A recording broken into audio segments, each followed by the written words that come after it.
Mes amis, par définition, la vertu est la disposition intérieure acquise permettant d'accomplir facilement le bien et de fuir sans peine le mal.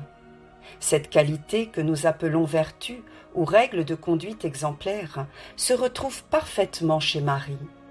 Selon saint Ambroise, la vie de la Vierge Marie fut si parfaite qu'elle renferme à elle seule la règle de toutes les vies.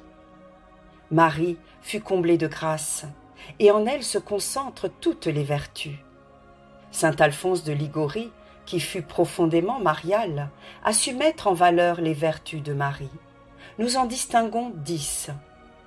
La première vertu est l'humilité. L'humilité est le fondement de toutes les vertus. Elle vient du mot humus, c'est-à-dire terreau ou terre fertile. C'est elle qui porte toutes les qualités de l'âme à leur perfection. Il est évident que sans l'humilité, il ne saurait y avoir aucune autre vertu dans une âme. Le premier acte de l'humilité de cœur, c'est d'avoir une modeste opinion de soi-même.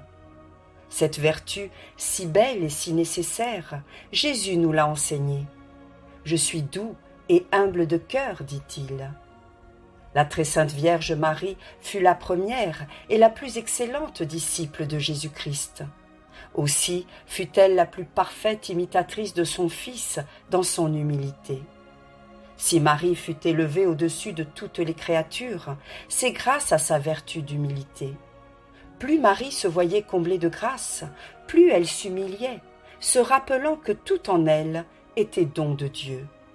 Saint Bernardin disait « De même que personne après Jésus ne s'est élevé aussi haut que Marie sur les sommets de la grâce, de même personne n'est descendu aussi profondément dans les abîmes de l'humilité. » À l'exemple de Marie, que nos chemins de vie soient empreints d'humilité.